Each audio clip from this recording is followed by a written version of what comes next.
விழுந்தாலும் சரி, எழுந்தாலும் சரி. மேஷ ராசியை பொறுத்தவரைக்கும் கடவுள் தான் துணை. இப்படிப்பட்ட மேஷ ராசி எப்பவுமே அனுதினமும் ஏன் ஒவ்வொரு நொடியுமே முருகனை தான் துதிக்கணும்.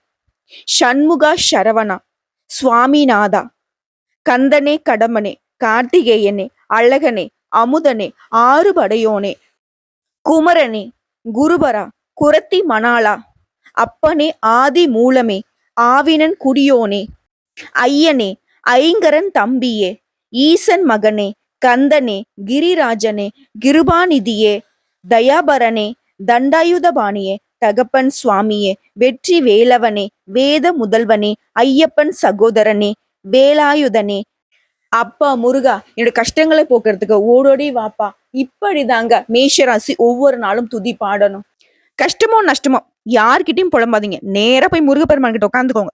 அப்பா முருகா எனக்கு இது நடக்குது, உனக்கு தெரியாது ஒண்ணும் கிடையாது, நீயே பார்த்து சரி பண்ணி கொடு. இப்படி போய் இருந்தீங்கன்னா அப்ப முருகப்பெருமான் நினைப்பாராமா, ஏடா இவன் என்ன நடந்தாலே நம்மகிட்டயே ஓடி வரான், சரி விடு நம்ம பிள்ளை நம்ம கிட்ட தானே வரும்னு சொல்லிட்டு எல்லாத்தையும் சரி செஞ்சு கொடுப்பாராம். புரியுதுங்களா? தான் மட்டும் எப்பயும் மேஷராசி யோசிக்கவே கூடாது. அதே மாதிரி உண்மைக்கு புறம்பா எப்பவும் திங்க் பண்ணவே கூடாது, நடக்கவும் கூடாது. அப்படி சூழ்ச்சிக்காரர்கள் யாராவது உங்களை அந்த மாதிரி செய்ய வச்சாலும் கூட அதுல இருந்து விலகி நிக்கிறதுக்கு தான் பார்க்கணும். அப்படிப்பட்ட கஷ்டத்துல கூட நீங்க முருகனை தான் நினைக்கணும்.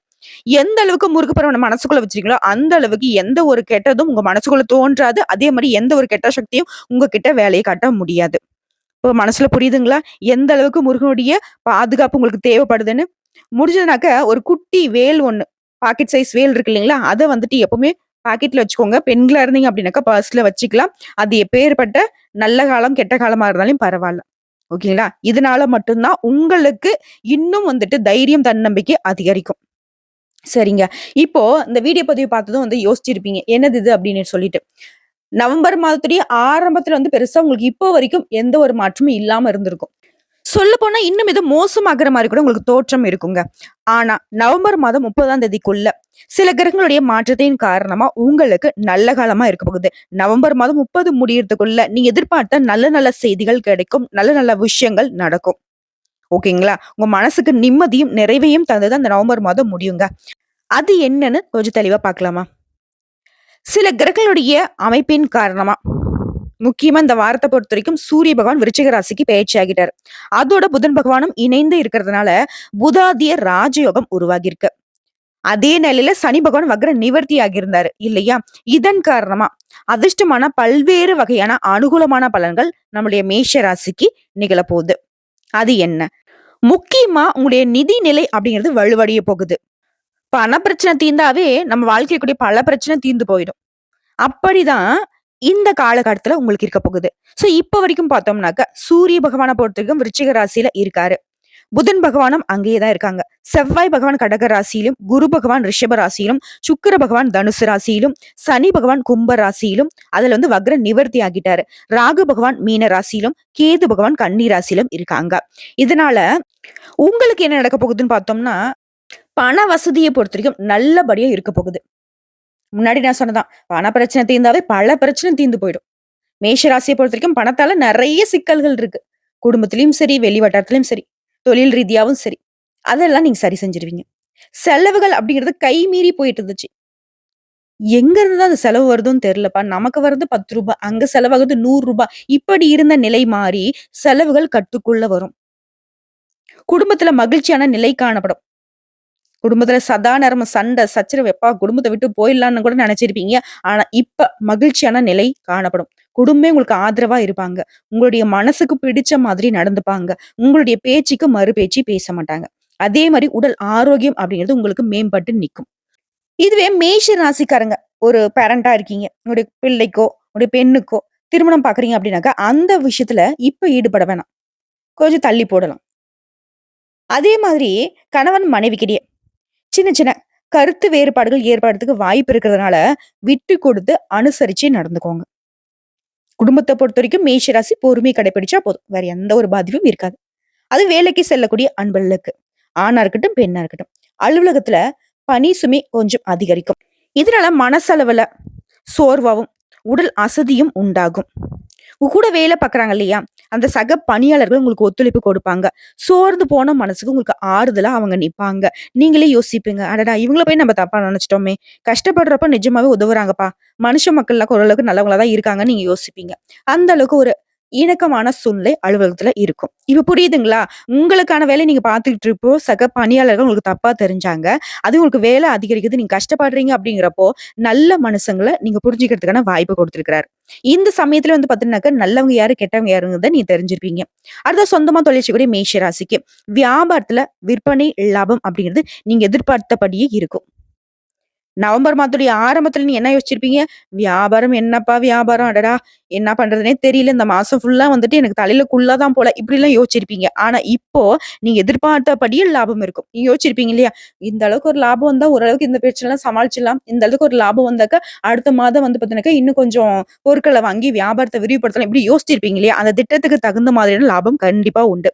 கடையை விரிவுபடுத்துவதற்கான எண்ணம் இருந்தா, இப்ப நீங்க முயற்சி பண்ணலாம். அதற்கான ஏத்த காலகட்டம். அடுத்த குடும்பத்தை நிர்வகிக்கும் பெண்மணிகளுக்கு. பிரச்சனை அப்படிங்கிறது எதுவுமே ஏற்படுறதுக்கு வாய்ப்பே இல்ல. ரொம்ப பயப்படுறது நீங்க தான். ஏதாவது பிரச்சனை வருமா? குடும்பத்துக்கு கஷ்டம் வந்துருமா? இதுதான் யோசிச்சுட்டே இருப்பீங்க. சதா நேரமும் உங்களுடைய திட்டம் வந்துட்டு குடும்பத்த நோக்கியே தான் இருக்கும். பிள்ளைகள பார்க்கறது, குடும்பத்த பார்க்கறது, பெரியவங்கள பார்க்கறது, உற்றார் உறவுக்காரங்களுடைய செயல்பாடுகள் தான் நம்ம குடும்பத்த பாதிச்சிருமா? நம்ம குடும்பத்துடைய மானம், அவமானம் இப்படியே யோசிச்சுட்டு இருந்தீங்க இல்லையா? ஒரு பாதிப்பும் கிடையாது. ஏற்படுறதுக்கு வாய்ப்பே இல்ல. பிரச்சனைங்கிற பேச்சுக்கே இடம் கிடையாது. நிம்மதியா, சந்தோஷமா இருக்க போறீங்க. நீங்க நெனச்சதெல்லாம் நடக்கும். முக்கியமா ஆன்மீக பயணம் மேற்கொள்வீங்க.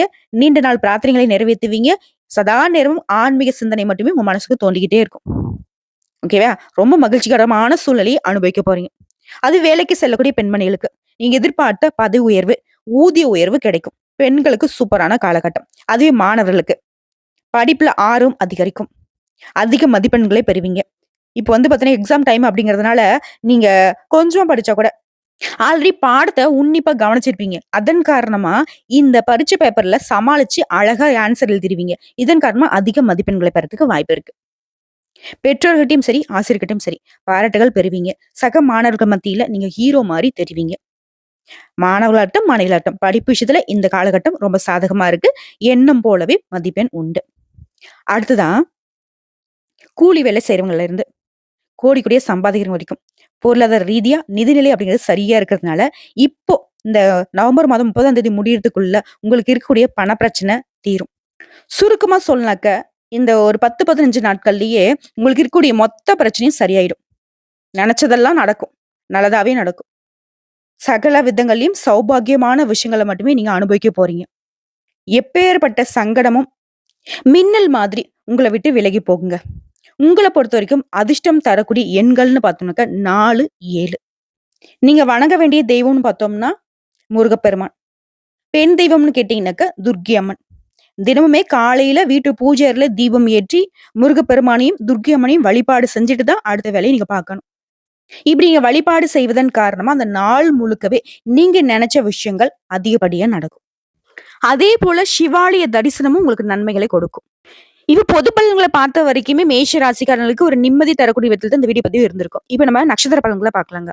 அஸ்வினி நட்சத்திரக்காரர்கள பொறுத்தவரைக்கும் ஒரே வரியில சொல்லனாக்கா, கெடு பலன்கள் நீங்கி நல்ல பலன்கள் அதிகரிக்கும். இந்த நட்சத்திரக்காரர்கள பொறுத்தவரைக்கும் நீங்க வணங்க வேண்டிய தெய்வம்னு பார்த்தோம்னா, முழு முதற் கடவுளான விநாயக பெருமானுக்கு அருகம்புல் சாற்றி தினமும் வழிபாடு செய்வதன் காரணமா நல்ல பலன்கள் அதிகரிக்க முடியும். 7 முறை தோப்புக்கரணம் போடணும். 7 முறை பிரதட்சணம் செய்யணும். இதுவும் உங்களுக்கு இருக்கக்கூடிய கெடு பலன்களை நீக்கி நல்ல பலன்களை அதிகரிக்க ஒரு வழிவகைங்க. அடுத்த பரணி நட்சத்திரம். பரணி நட்சத்திரக்காரர்களை பொறுத்த வரைக்கும் தேவி துர்க்கை அம்மன் தான் உங்களுக்கு உரிய தெய்வம். இவங்களை நீங்க வழிபாடு செய்தீங்க அப்படின்னாக்கா அற்புதமான பலன்களை தருவாங்க. அதே போல ஐயப்பன் சுவாமியை வழிபாடு செய்வதும் உங்களுக்கு சிறந்த பரிகாரமா பார்க்கப்படுது. இதன் காரணமா கஷ்டங்கள் தீரும். உங்களுடைய செயல்பாடுகள்ல வேகம் பிறக்கும். முக்கியமா நீங்க எந்த நாள்ல துர்க்கை அம்மனை வழிபாடு செய்யணும்னு பார்த்தோம்னாக்கா, வெள்ளிக்கிழமைகள்ல துர்க்கை அம்மனை ராகு கால நேரத்துல தீபம் ஏற்றி வழிபாடு செய்வது நல்லது. அடுத்த கிருத்திகை நட்சத்திரம். உங்கள பொறுத்தவரைக்கும் நீங்க வணங்க வேண்டிய தெய்வம் அப்படின்னு பார்த்தோம்னாக்கா சிவபெருமான். முக்கியமா சிவபெருமானுடைய அம்சமா இருக்கக்கூடிய முருகப்பெருமான வழிபாடு செய்யணும். இதனால ஏற்றங்களையும் நல்ல மாற்றங்களையும் அடைய முடியும்.